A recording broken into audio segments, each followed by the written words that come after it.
여러분 반갑습니다. 오늘은 제가 최근에 들은 이야기 중에서 가장 충격적인 이야기를 하나 소개해 드리려고 합니다. 50대 중반의 민수 씨의 이야기인데 머리털이 쭈뼛쭈뼛 서는 충격적인 이야기오니 끝까지 들어주시길 바랄게요. 민수 씨는 긴 한숨을 내쉬며 주방에 놓인 식탁을 바라보았다.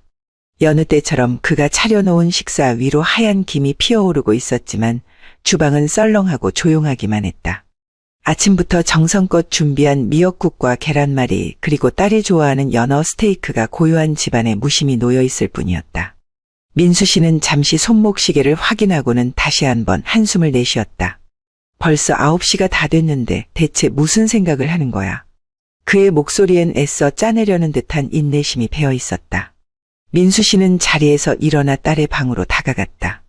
방문을 두드리려던 손길이 문고리 앞에서 멈칫했다.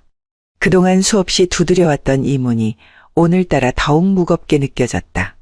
문 너머에서 들려오는 잔잔한 음악 소리와 함께 어렴풋이 딸의 움직임이 느껴졌지만 그는 도저히 문을 열 용기가 나지 않았다.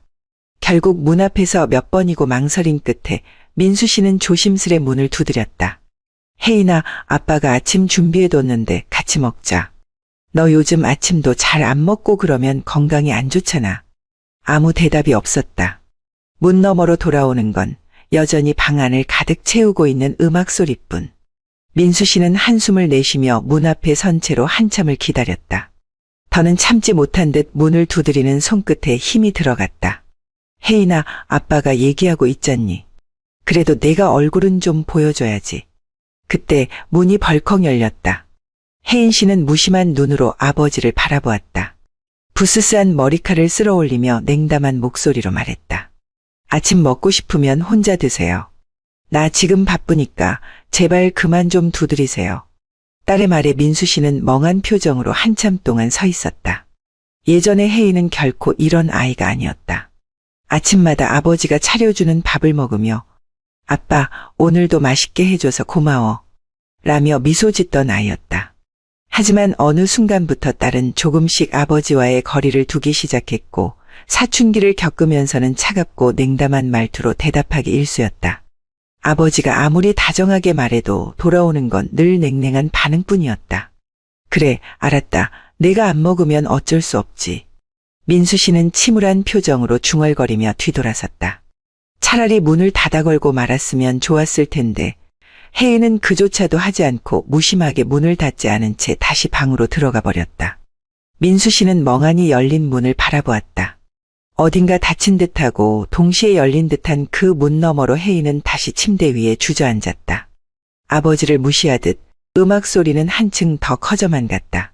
그날 아침도 민수 씨는 혼자 식탁에 앉아 모든 음식을 나눠 먹었다.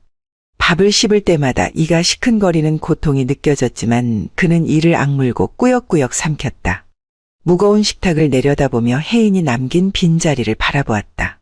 내가 뭘 그렇게 잘못한 걸까?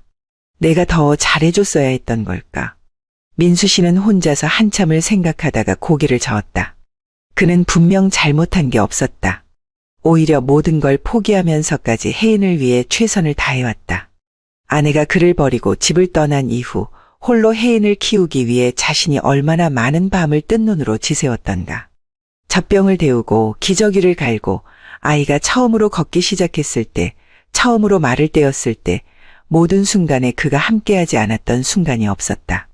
하지만 그 아이는 왜 날 이렇게 대할까? 난 그저 혜인을 위해. 혜인이 태어났을 때 민수 씨는 정말 행복했다. 딸의 손을 처음 잡았을 때의 감촉은 아직도 생생했다. 딸은 자신의 전부였다. 아내가 바람을 피우고 떠났을 때도 민수 씨는 오로지 딸 하나만을 바라보며 버텼다. 아무도 도와주지 않고 너무 힘든 시간을 보내던 민수 씨에게도 유일한 구세주는 있었다. 어린 시절부터 동네를 주름 잡던 혜성 씨는 민수 씨의 절친이었고 그가 많은 도움을 주고 있었다. 그는 고비마다 힘든 자신의 옆을 지키며 혜인을 돌봐주고 경제적으로 무너진 민수 씨에게 손을 내밀어 주었다. 민수 씨는 그 친구가 아니었다면 지금의 자신과 딸도 없었을 것이라 생각했다. 그래서 그는 늘 감사한 마음으로 친구인 혜성 씨에게 보답하려 했었다. 그렇게 딸이 그렇게 냉담하게 나오더라도 그가 버텨낼 수 있었던 이유는 하나였다. 딸만은 자신이 지켜야 할 마지막 희망이라고 믿었기 때문이었다. 친구 역시 그렇게 말하지 않았던가. 너는 혜인이만 생각해. 그 아이만 잘 키우면 내 인생에 부끄러울 일은 없을 거야. 그 말을 들으며 민수 씨는 모든 것을 이겨낼 수 있었다. 하지만 요즘 들어 딸의 차가운 태도는 점점 더 심해지고 있었다.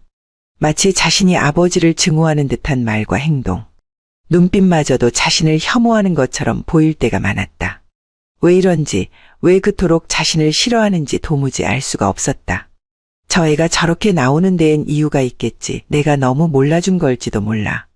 민수 씨는 입안에서 싸늘하게 식어버린 밥알을 굴리며 조용히 중얼거렸다. 아무도 없는 텅 빈 식탁에서 흘러나오는 씁쓸한 웃음. 그는 더 이상 밥을 삼킬 수가 없었다. 무거운 손으로 젓가락을 내려놓고 두 손으로 얼굴을 감쌌다. 두통이 밀려오며 눈물이 나올 것 같았지만 그는 겨우겨우 참고 자리에서 일어났다. 아직 하루가 남아 있었다. 그리고 그는 오늘도 딸을 이해하고 조금이라도 더 가까워지기 위해 노력해야 했다. 식사를 마친 민수 씨는 조용히 설거지를 끝내고 거실 소파에 앉아 딸이 나올 때까지 기다렸다. 오늘은 꼭 얼굴이라도 보고 얘기해야지. 그러나 그날 역시 혜인은 아버지의 기대를 배신하듯 끝내 방에서 나오지 않았다. 음악 소리만이 계속해서 문 밖으로 흘러나올 뿐이었다. 민수 씨의 인생은 오롯이 딸 혜인 씨를 위해 존재해왔다. 딸이 태어나기 전까지 그의 인생은 그저 평범한 가장의 삶이었다. 회사를 다니고 주말마다 가족들과 시간을 보내고 힘들 때는 아내와 함께 서로를 의지하며 버텨왔다. 그런 민수 씨에게 혜인 씨의 탄생은 세상 그 무엇과도 바꿀 수 없는 축복이었다. 갓난아기의 작은 손가락을 처음 마주 잡았을 때 느낀 감동은 아직도 생생했다. 그의 딸은 그에게 세상 전부였다. 하지만 그 행복도 오래가지는 않았다. 혜인이 돌이 막 지나갔을 무렵 아내는 느닷없이 더 이상 당신과는 살 수 없다. 는 말을 남기고 집을 떠났다. 혜인이 자기 발로 걸음마를 시작한 그 무렵 아내는 자신도 여자로서의 인생을 살고 싶다며 민수 씨와의 가정을 버리고 떠나버린 것이었다. 그 순간부터 민수 씨의 모든 것이 무너졌다. 그날 밤 민수 씨는 혜인을 품에 안고 한참을 울었다. 자신을 향해 손을 뻗으며 웃고 있는 딸의 얼굴이 뿌옇게 흐려지던 순간 그는 결심했다. 이 아이만은 절대 포기하지 않겠다고. 아내가 떠난 자리에서 그는 홀로 아버지이자 어머니의 역할을 감당해야 했다. 남들처럼 가족을 위해 돈을 버는 것만으로 끝나는 것이 아니었다. 민수 씨는 회사를 마치고 돌아오면 혜인의 기저귀를 갈아주고 분유를 데우며 긴 밤을 지새웠다. 혜인이 고열에 시달리던 날 밤 그는 뜬 눈으로 혜인의 이마를 만지며 아이가 깨어나지 않을까 걱정스러워 지켜보았다. 주말이 되어도 다른 동료들처럼 휴식을 취할 수 없었다. 그는 혜인을 유모차에 태워 동네 공원을 돌며 아이의 기분을 맞추기 위해 애썼다. 힘들지 않았느냐고 물으면 그는 언제나 고개를 저었다. 혜인의 웃음이 그에게 가장 큰 위로였다. 하지만 때로는 그의 인내심도 한계에 다다를 때가 있었다. 혜인이 울며 때를 쓸 때면 주저앉아 무작정 눈물만 흘리던 순간들이 그에겐 숱하게 많았다. 그때마다 민수 씨를 붙잡아준 사람이 있었다. 바로 대학 시절부터의 절친 혜성 씨였다. 아내가 떠났다는 소식을 들은 혜성 씨는 첫 차를 타고 한 걸음에 달려와 민수 씨의 곁을 지켰다.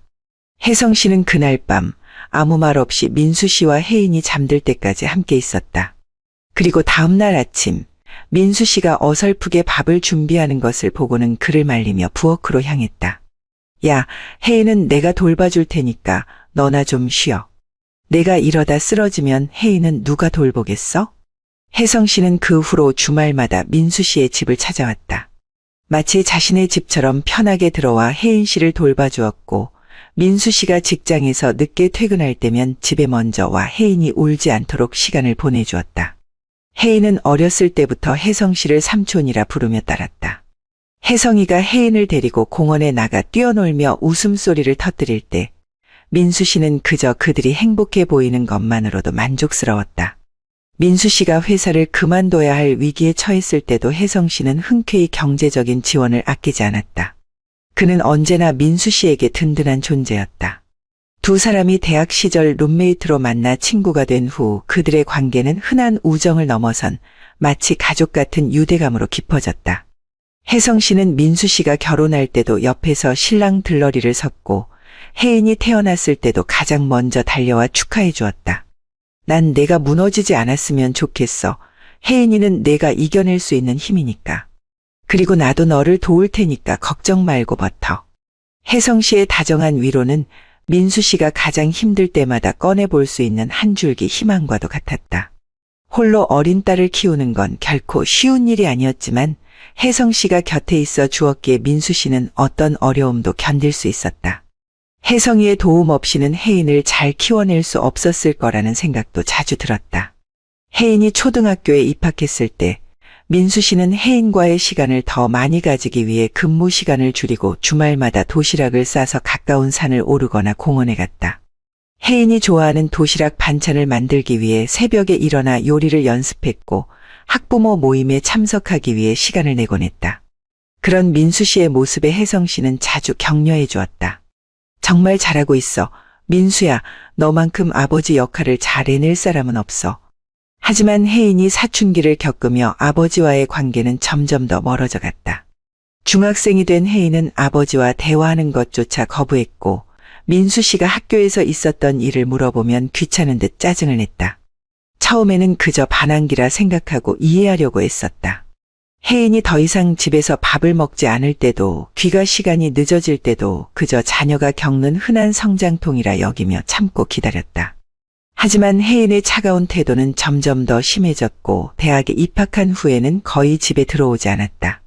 그렇게 집안은 점점 텅 비어갔고 혜성 씨와 마주 앉은 술자리에서 민수 씨는 한없이 눈물을 흘리며 속내를 털어놓았다. 난 잘해준다고 했는데 대체 왜 애가 이렇게 됐는지 모르겠어. 내가 뭘 그렇게 잘못한 걸까? 혜성아, 너라도 좀 나한테 답을 줘봐. 그럴 때마다 혜성 씨는 민수 씨의 등을 다독이며 말했다. 내가 잘못한 게 아니라 그 애가 아직 어려서 그런 거야. 언젠가 시간이 지나면 내 마음을 다 이해하게 될 거야. 그러니까 너무 힘들어하지 마.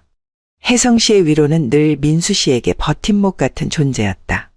그래서 민수 씨는 더 이상 힘들어도 혜인과의 거리가 더 멀어져도 혜성 씨의 말 한마디만으로 다시 일어날 힘을 얻곤 했다. 하지만 그가 아무리 노력을 해도 혜인은 그의 마음을 받아주지 않았다.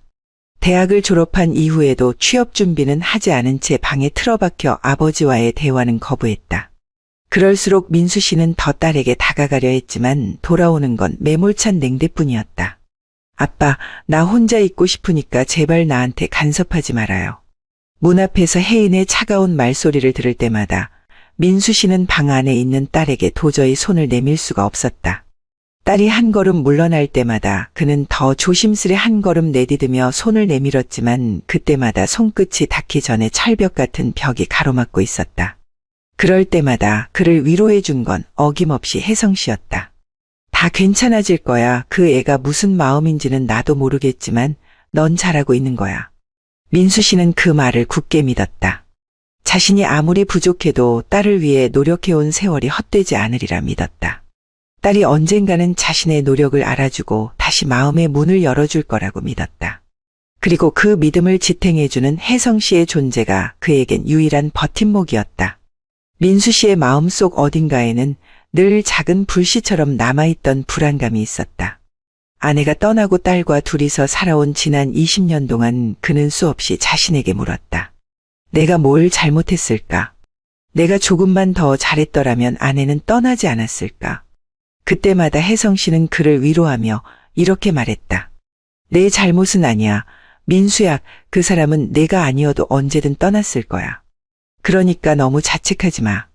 그 말에 민수 씨는 애써 스스로를 다독이며 마음을 추스르곤 했다. 아내의 부재로 인한 상실감을 묻어둔 채 오직 혜인을 위해 헌신하며 살아왔다. 혜성 씨 역시 그런 민수 씨의 곁에서 묵묵히 힘이 되어주었다. 하지만 그 불안감은 어느 순간부터 점점 더 커져갔다. 언제부턴가 혜인이 아버지와 마주치는 것을 유독거리고 방 안에 틀어박힌 채 아버지의 시선을 피하고 있다는 느낌이 들기 시작했기 때문이었다. 어느 날 혜인은 아무런 말도 없이 집을 나가버렸다. 연락도 없이 몇 시간 동안 돌아오지 않는 혜인을 기다리며 민수 씨는 걱정스러운 마음에 어쩔 줄 몰랐다. 딸이 혹시 위험한 일을 겪고 있는 건 아닐까, 사고가 난 건 아닐까 하는 생각에 심장이 조여오는 것만 같았다. 간신히 참고 혜인에게 수차례 전화를 걸었지만 응답은 없었다. 밤이 깊어지자 그는 딸이 다니던 친구 집과 자주 가던 장소들을 일일이 돌며 혜인을 찾기 시작했다. 하지만 딸의 행방은 여전히 알 수 없었다. 그의 머릿속에는 온갖 불길한 상상이 떠올랐다. 어쩌면 그 순간 그는 자신도 모르게 과거의 기억 속으로 빠져들었다. 혹시 혜인이도 그 사람처럼 떠나버린 건 아닐까? 아내가 그를 떠난 날도 이와 비슷했다. 별다른 예고 없이, 아무런 전조도 없이 아내는 그저 문을 닫고 떠나버렸다. 그리고 그가 돌아왔을 때 남겨진 건 그저 텅 빈 집과 아내의 짧은 메모뿐이었다. 더 이상 당신과 살 수 없어 차디찬 한 줄이 그의 인생을 산산조각냈다. 혜인마저도 그랬다면 그는 더 이상 무엇을 할 수 있을까? 그때 한 통의 메시지가 그의 휴대전화에 도착했다. 발신자는 혜성 씨였다. 혜인이는 지금 내 집에 있어. 걱정하지 마. 내가 돌봐줄게. 내일 다시 집에 보내줄게. 그 메시지를 읽고 나서야 민수 씨는 그 자리에 털썩 주저앉았다. 혜성이가 혜인을 데리고 있었다니 그는 순간 가슴속에 얹혀있던 돌덩이가 스르르 내려가는 듯한 안도감을 느꼈다. 친구가 아니었다면 어땠을까? 혜인마저도 떠나버렸다면 그는 어떻게 했을지 상상할 수도 없었다. 다음 날 아침 혜인은 아무 일도 없었던 것처럼 집으로 돌아왔다. 그러나 민수 씨가 걱정했던 것과 달리 혜인은 오히려 더 차가운 태도로 그를 대했다. 어디 갔었냐고. 무슨 일이 있었는지 물어봐도 돼. 민수 씨가 조심스럽게 묻자 혜인은 그를 보지도 않고 냉담하게 대답했다. 삼촌 집에 있었어요. 거기서는 훨씬 편안했어요. 아빠한테는 말해봤자 소용없을 거예요. 그 말에 민수 씨는 가슴이 철렁 내려앉았다. 내가 소용없다니 한순간에 억장이 무너지는 기분이었다. 혜인은 그 말을 남기고 방으로 들어가 버렸다. 그날 이후로 혜인과의 관계는 더욱더 멀어져만 갔다. 민수 씨는 그저 혜성 씨에게 몇 번의 고마움을 전하며 혜인과 가까워지기 위해 더 많은 노력을 기울였지만 상황은 점점 더 나빠졌다. 시간이 흐를수록 혜인의 집 밖 외출은 더욱 잦아졌다. 아버지와 마주치는 일도 피한 채 그저 무심하게 집을 나갔다가 늦은 시간에 돌아오곤 했다. 어느 날 민수 씨는 딸이 다녀간 방을 정리하던 중 낯선 봉투 하나를 발견했다. 봉투 안에는 혜인 씨 앞으로 온 편지가 들어있었다. 그리고 그 편지 발신인의 이름을 보는 순간 민수 씨의 손이 덜덜 떨리기 시작했다. 발신인 조혜성. 편지 속에는 차마 믿을 수 없는 내용들이 담겨 있었다. 혜인아, 너도 이제 진실을 알아야 할 때가 됐어. 사실 내가 태어나기 전에 내 엄마와 나는. 편지는 무척 길었고 그 내용은 충격적이었다. 혜성 씨와 아내가 과거에 부적절한 관계를 맺었고 그 결과 태어난 아이가 바로 혜인이었다는 사실이 담겨 있었다. 아내는 민수 씨에게 혜인을 떠맡긴 채 떠나버렸고 혜성 씨는 그 사실을 숨긴 채 오랜 시간 혜인을 곁에서 지켜봤다는 내용이었다. 민수 씨의 손에서 편지가 바닥으로 떨어졌다. 이게 무슨 소리인가? 그동안 혜인을 돌봐준 혜성이가 자신의 절친이 혜인의 생부였다니. 민수 씨는 한동안 그 자리에 그대로 주저앉아 현실을 받아들이지 못하고 바닥에 떨어진 편지만 바라보았다. 그동안 혜성이가 혜인에게 다정했던 모습, 민수 씨에게 보여준 관심과 도움, 모든 것이 이 사실을 숨기기 위한 가식이었던가. 그는 믿을 수 없었다. 아니, 믿고 싶지 않았다. 혜인의 냉담했던 태도와 자신을 외면했던 모습이 하나둘 머릿속을 스쳐갔다. 그리고 지난밤 혜인이 떠난 곳이 혜성 씨의 집이었다는 사실이, 그가 보내온 안심시키는 메시지가 모두 자신을 기만하기 위한 연극이었다는 생각이 들었다. 아니야, 그럴 리가 없어. 민수 씨는 머리를 감싸주며 소리 없이 흐느꼈다. 그리고 그날 저녁 혜인이 집으로 돌아오자 그는 더 이상 참지 못하고 딸을 붙잡았다. 혜인아, 내가 삼촌한테 간 이유가 정말 이 편지 내용이 사실이니? 그 사람이 내 진짜 아빠니? 혜인은 아버지를 똑바로 바라보았다. 혜인의 눈 속에는 미안함도 후회도 없었다. 그저 차가운 동정심 같은 것이 느껴질 뿐이었다. 혜인은 아무런 감정도 담지 않은 목소리로 대답했다. 그래요, 아빠. 사실은 다 알면서도 모른 척한 거잖아요. 이젠 편하게 살고 싶어요.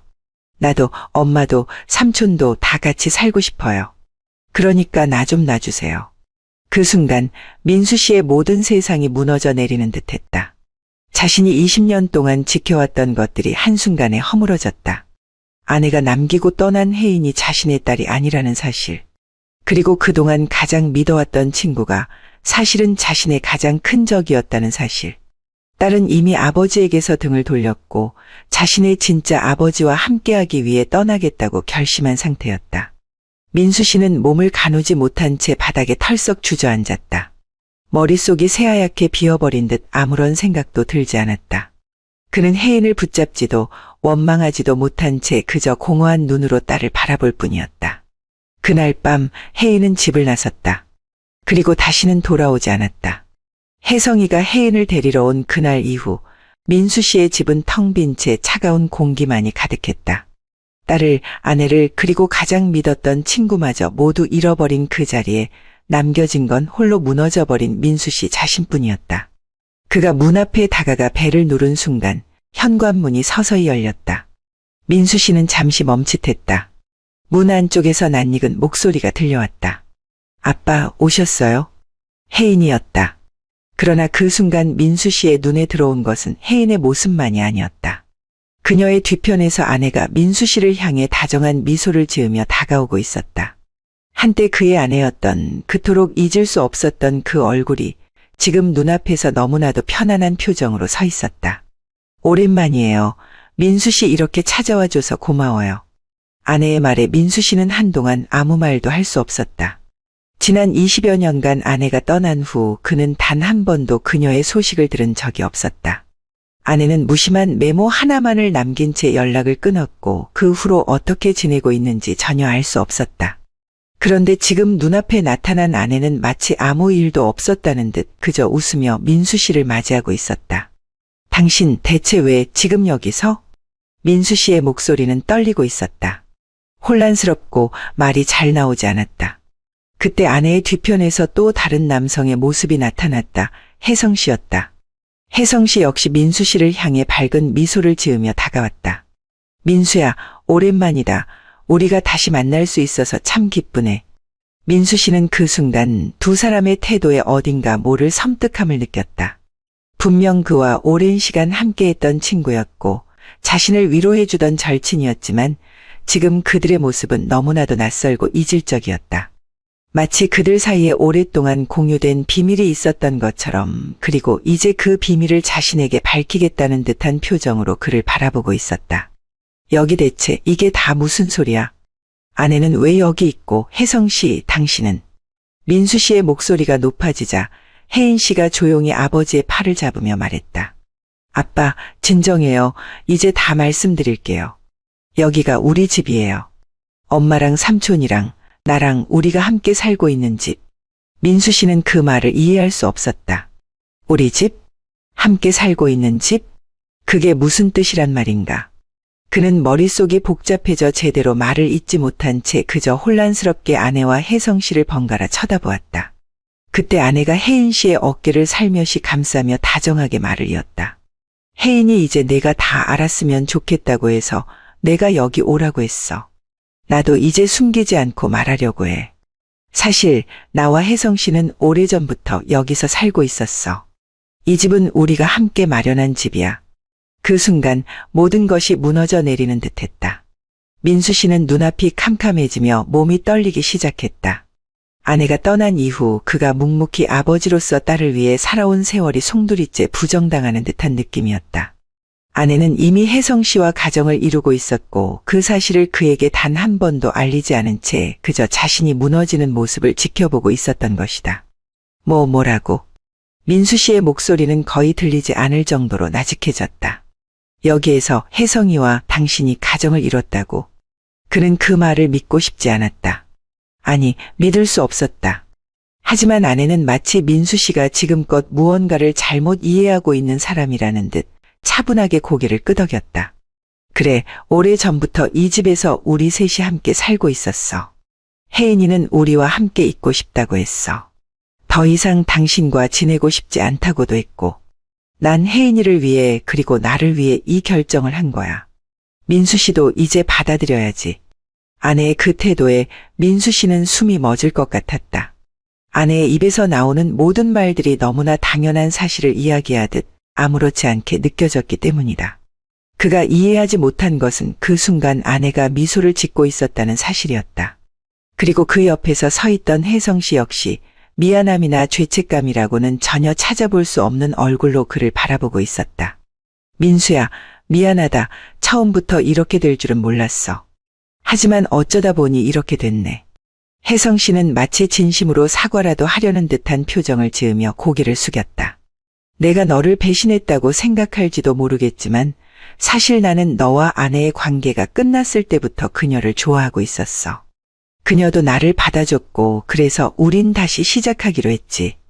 혜인은 내가 아버지라는 걸 알게 된 후 자연스럽게 우리와 살기로 했고 모든 것이 선명하게 그려졌다. 이들이 그에게 해온 모든 행동들, 혜성 씨의 오랜 배려와 도움 그리고 아내의 갑작스러운 이별 그것들이 모두 하나에 꿰어진 실처럼 연결되며 민수 씨를 완전히 무너뜨리고 있었다. 그는 이 사실을 이해하려 애썼지만 마치 나선형 계단을 무한히 내려가는 것처럼 정신이 혼미해졌다. 그럼 내가 키운 혜인은 내 딸이 아니라 당신 딸이란 말이야. 민수 씨의 말에 혜성 씨는 아무런 표정 변화도 없이 고개를 끄덕였다. 그래, 처음엔 나도 그 사실을 숨기고 싶었어.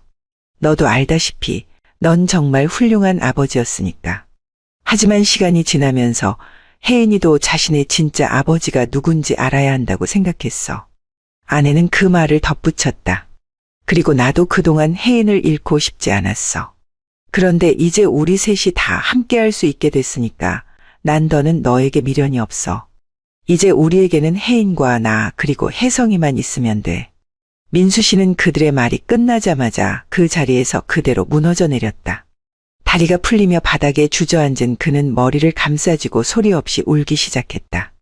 그가 그토록 사랑했던 딸이 그의 전부였던 가족이 결국 자신에게는 아무런 의미도 없는 존재였다는 사실. 그는 왜 그 사실을 이제야 알게 된 걸까? 그동안 혜성이가 그토록 헌신적으로 도와주었던 이유가 결국 자신의 딸을 뺏어가기 위한 것이었다니. 그래도 혜인이를 키운 건 당신이잖아. 그 점에 대해서는 고맙게 생각하고 있어, 정말로. 혜성 씨의 말은 민수 씨의 귓가를 찌르는 비수처럼 날카로웠다. 그러니까 이제 혜인이를 놓아줘, 우리 모두를 위해서. 그 말에 민수 씨는 미친 사람처럼 웃음을 터뜨렸다. 그의 웃음은 점점 비명으로 변하며 그 방에 메아리쳤다. 놔주라고. 내가 지금껏 지켜온 가정을 놓아주라고. 이게 내가 나한테 할 말이야. 내가 널 어떻게 믿었는데 어떻게 내가. 그는 더 이상 말을 이어갈 수 없었다. 눈물이 끊임없이 흐르며 앞이 보이지 않았다. 그는 그 자리에서 그대로 주저앉아 두 손으로 머리를 감싸며 깊은 절망 속에 빠져들었다. 그 순간 그가 할 수 있는 건 아무것도 없었다. 자신이 사랑하고 지켜온 모든 것이 사실은 그들에 의해 무너져버린 허상이었음을 깨달은 그는 그저 멍하니 바닥만 바라볼 수밖에 없었다. 그날 밤 민수 씨는 혼자 텅 빈 집으로 돌아왔다. 딸도 아내도 친구도 그 누구도 더 이상 그의 곁에 남아있지 않았다. 텅 빈 집에서 그는 오랫동안 소리 없이 울다가 문득 거울 속 자신의 모습을 바라보았다. 거기엔 그가 알던 자신이 아니라 처참히 망가진 한 남자의 모습만이 서 있었다. 모든 것을 잃은 민수 씨는 더 이상 자신에게 남은 것이 없다는 사실을 깨달았다. 아내도 딸도 가장 믿었던 친구마저도 모두 떠나버렸다. 집안에 가득 차 있는 정적은 그를 더욱더 고립된 어둠 속으로 몰아넣었다. 하지만 그는 이대로 무너질 생각이 없었다. 아니, 오히려 그가 잃은 것들을 돌려받을 수 없다면 그들을 모두 파멸로 몰아넣겠다고 결심했다.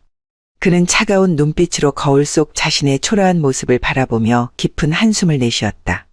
그날 밤 그는 오래도록 지갑 속에 넣어두었던 가족 사진을 꺼내들었다. 사진 속의 얼굴들은 모두 밝게 웃고 있었다. 그리고 그 얼굴들 속에는 자신만이 모르는 비밀들이 감춰져 있었다. 이 가식적인 웃음 뒤에 감춰진 배신감을 생각할 때마다 그의 가슴 속에서는 분노가 불타올랐다. 그래, 이제 내가 직접 끝내야겠어. 그는 그들이 감히 상상할 수 없을 정도의 고통을 느끼게 해줄 작정이었다. 마침내 그는 아내와 혜성 씨 그리고 혜인 씨에게 각각 연락을 취했다. 내가 이번 주말에 미국으로 떠날 생각이야. 더 이상 이곳에 있을 이유가 없어서 혜인이도 내 엄마도 나를 더 이상 원하지 않으니 말이야. 그가 느닷없이 미국행을 이야기했을 때 아내와 혜성 씨는 잠시 당황하는 듯했지만 이내 고개를 끄덕였다. 민수 씨는 그들이 안도하는 기색을 놓치지 않았다. 이제 더는 그들 앞에 나타나지 않겠다는 그의 말이 얼마나 달콤하게 들렸을지 뻔히 보였다. 그래서 미국 가기 전에 마지막으로 우리 다 같이 한번 식사할 수 있을까? 너희도 편할 거야. 모든 걸 정리하고 가기 전에 마지막으로 얼굴이나 한번 보고 싶어서. 그의 말을 들은 아내와 혜성 씨는 별다른 의심 없이 수락했다. 혜인 씨 역시 자신이 아버지에게 상처를 준 것을 알기에 그제서야 내키지 않는 듯한 태도로 조용히 고개를 끄덕였다. 좋은 레스토랑을 예약해놨어. 도심을 조금 벗어난 한적한 곳에 있어. 분위기도 좋고 마지막으로 우리 가족끼리 조용히 식사하기 딱 좋을 거야. 그렇게 약속한 날이 되자 민수 씨는 일찌감치 차를 준비해놓고 그들을 기다렸다. 그가 차를 끌고 그들 앞에 도착했을 때 아내와 혜성 씨 그리고 혜인 씨는 서로를 바라보며 어색한 미소를 지었다. 민수 씨가 먼저 말을 꺼냈다. 미국에 가면 이런 자리를 갖는 것도 쉽지 않을 테니 다들 마지막이라고 생각해. 그들의 표정은 일순간 어두워졌다. 하지만 그중 누구도 그가 계획하고 있는 일을 의심하지 않았다. 그저 마지막 식사라고 생각하며 그와의 만남을 마무리 지으려 했을 뿐이었다. 민수 씨는 조용히 차를 몰아 그들이 아는 레스토랑을 지나쳐 산길로 접어들었다. 차 안에 묘한 긴장감이 감돌기 시작했다. 여기 레스토랑이랑 반대 방향인데. 아내가 조심스럽게 물었다. 민수 씨는 짧게 웃으며 대답했다. 아는 레스토랑이 있는데 예약을 좀 늦게 해서 좀 더 조용한 곳으로 가는 중이야. 다들 조금만 더 기다려. 그렇게 그들은 산길로 깊숙이 접어들었다. 차 안은 점점 무거운 침묵에 휩싸였다. 가로등 하나 없는 어두운 길을 따라 차가 달려가는 동안 아내와 혜성 씨 그리고 혜인 씨는 점차 불안에 휩싸이기 시작했다. 민수 씨 대체 어디로 가는 거야? 왜 이런 데로 들어가는 거야? 아내가 다급하게 물었다. 민수 씨는 대답하지 않고 발끝에 더 힘을 주며 가속 페달을 밟았다. 차의 속도가 점점 빨라졌다. 숲속의 어두운 길을 빠른 속도로 질주하며 차는 가파른 산길을 거침없이 달려나갔다. 차 안의 모든 사람들이 좌석에 몸을 붙이고 겁에 질려 외치기 시작했다. 멈춰. 민수야, 제발. 차를 세워. 혜성 씨가 소리쳤다. 그러나 민수 씨는 들은 척도 하지 않았다. 그는 무표정한 얼굴로 앞만 바라보며 속도를 더 올렸다. 고속으로 달리는 차가 커브길을 돌 때마다 차체가 휘청거렸다. 그때 민수 씨가 조용히 입을 열었다. 내가 왜 이러는지 알아. 왜 너희 셋을 이 차에 태웠는지 알아. 마지막 식사. 그런 거 없어.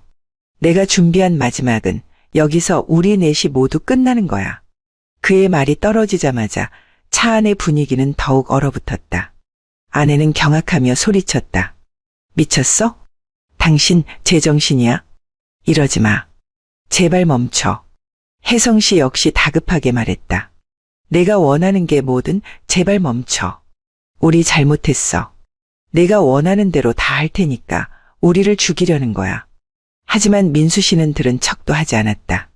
차는 점점 더 빠르게 산길을 질주하며 깊은 계곡으로 향했다. 산 아래로 떨어지기라도 하면 아무도 살아남을 수 없을 만큼 가파른 경사였다. 모든 것이 끝나는 순간 민수 씨는 차를 그 아래로 몰아넣을 생각이었다. 혜인아, 아빠가 왜 이러는지 넌 알아. 내가 날 떠났을 때 그 순간 모든 게 무너졌어. 이제 나한테는 아무것도 남지 않았어. 그러니 이대로 끝내버리자. 그 순간 혜인 씨가 아버지의 이름을 부르며 울부짖었다. 아빠, 제발 멈춰요. 나도 잘못했어요. 다 내가 잘못한 거예요. 그러니까 우리 죽지 마요. 우리 이제 다시 잘 지내면 안 돼요. 제발. 딸의 울음소리에 민수 씨의 손이 잠시 떨렸다. 그 순간 그의 발이 가속 페달을 놓치며 차는 순간적으로 속도를 줄였다. 앞 유리창 너머로 보이는 가파른 절벽 끝에서 민수 씨는 잠시 고민에 빠졌다. 그가 이대로 차를 몰고 절벽 아래로 떨어진다면 모든 것을 끝낼 수 있었다. 자신의 모든 고통도, 상실감도, 배신도, 그들에 대한 복수도 모두 끝낼 수 있었다. 하지만 혜인의 울음소리가 그의 마음을 조각조각 부수고 있었다. 제발 아빠 잘못했어요. 나 때문에, 엄마랑 삼촌 때문에 이렇게 된 거니까 나 용서해 주세요. 제발 다시 아빠가 필요해요. 그 한마디에 민수 씨는 가속 페달에서 발을 떼었다. 한동안 숨을 고르며 절벽 끝에 멈춰선 채로 그는 길게 한숨을 내쉬었다. 손을 떨며 브레이크를 밟자 차는 서서히 속도를 줄이며 절벽 가장자리에 멈췄다. 아슬아슬하게 차가 멈추는 순간 그 안에 모든 사람이 한꺼번에 울음을 터뜨렸다.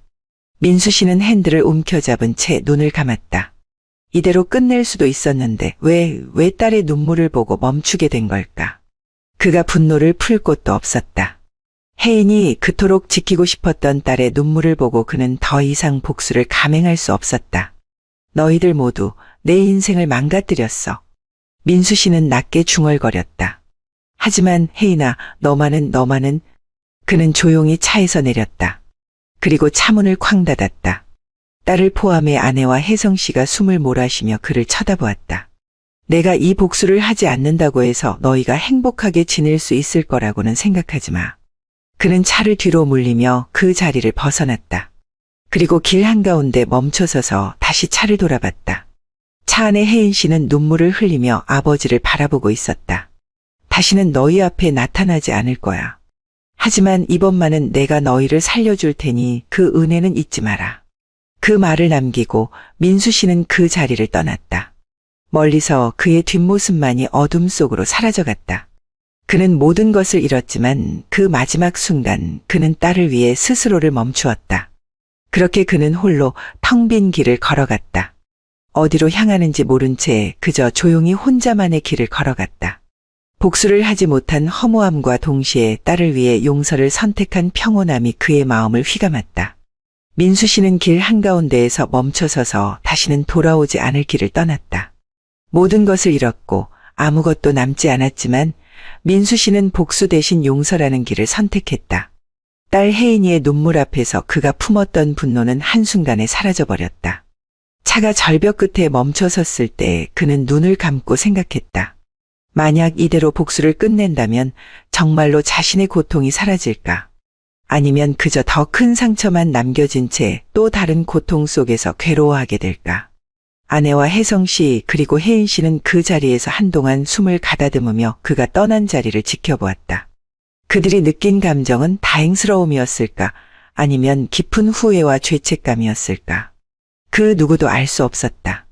하지만 분명한 건 민수 씨는 그들을 용서했지만 더 이상 그들 곁에 남을 이유는 없다는 것이었다. 민수 씨가 떠난 이후 혜성 씨의 회사는 점점 더 어려워졌고 아내는 주변 사람들에게 민수 씨의 소행이라며 원망했지만 오히려 그동안 숨겨왔던 비밀들이 드러나며 그녀의 평판은 땅에 떨어졌다. 혜성 씨와 아내가 함께 세운 집안은 무너져 내렸다. 민수 씨가 복수를 멈췄다고 해서 그들에게 안식이 찾아온 것은 아니었다. 그들이 쌓아왔던 허울뿐인 가정은 결국 진실 앞에 서서히 무너졌다. 하지만 민수 씨는 그런 결과들을 뒤로한 채 더 이상 그들의 삶에 관여하지 않았다. 복수는 그가 의도한 대로 끝나지 않았고 그는 딸에게조차 무심하게 등을 돌린 채 홀로 떠났다. 그러나 그가 딸에게 마지막으로 남긴 것은 복수가 아닌 용서였다. 그는 끝내 자신에게도 그리고 딸에게도 복수를 감행하지 않았다. 만약 딸이 아버지에게 미안한 마음을 내비치지 않았다면 그의 손끝은 더 많은 생명을 위태롭게 했을 것이다. 하지만 딸의 눈물 앞에서 그는 멈추기로 했다. 자신의 분노를 잠시 뒤로 한 채 딸을 살리기로 결심한 것이었다. 용서는 결코 쉬운 선택이 아니었다. 그는 모든 것을 파괴하고 끝을 보겠다는 마음으로 달려왔지만 결국엔 자신을 가장 깊이 파괴할 수 있는 힘은 분노가 아니라 용서라는 것을 깨달았다.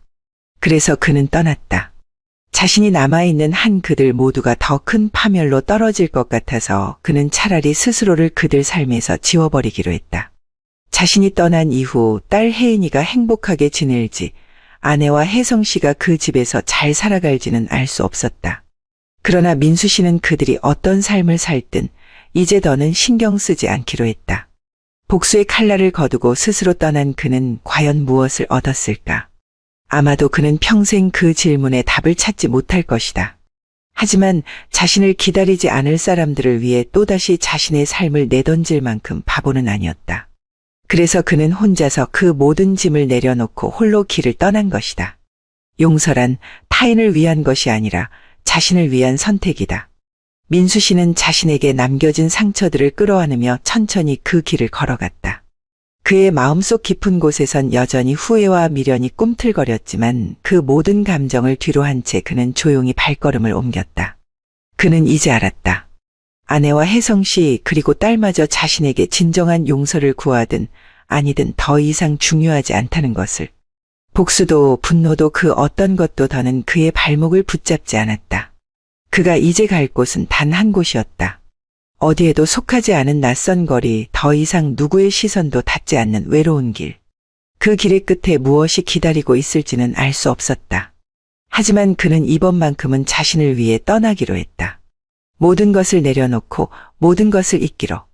그가 딸에게 남긴 마지막 선택은 복수가 아닌 용서였고 그것이 그가 할 수 있는 최선이었다. 떠나면서도 그는 끝까지 아버지로서의 책임을 다한 것이다. 그렇게 민수 씨는 천천히 어둠 속으로 걸어갔다. 그의 발걸음이 점점 더 멀어지면서 차갑던 바람이 어느새 잦아들었다. 주변에 들리는 건 오직 그의 발소리뿐. 그는 아무도 모르는 곳으로, 아무도 그를 찾지 못할 곳으로 홀로 떠나갔다. 하지만 그가 걸어가는 그 길이 비록 외롭고 쓸쓸하더라도 그 길의 끝에서 그는 비로소 자신을 용서하게 될지도 모른다. 모든 것을 포기했지만 딸만은 살려두기로 한 그의 마지막 선택이 언젠가 그를 구원할 수 있을까? 민수 씨의 외로운 여정은 그렇게 끝나지 않는 길 위에서 계속 이어졌다. 어디로 향하는지 모른 채 그는 묵묵히 발걸음을 옮기며 자신을 기다리고 있을 새로운 시작을 향해 걸어가고 있었다. 그리고 복수의 끝에서 그는 결국 자신의 마음을 살리기로 한 것이다. 그 길의 끝에서 그는 더 이상 아버지가 아닌 오직 한 사람으로서의 인생을 다시 시작하기 위해 천천히 나아갔다.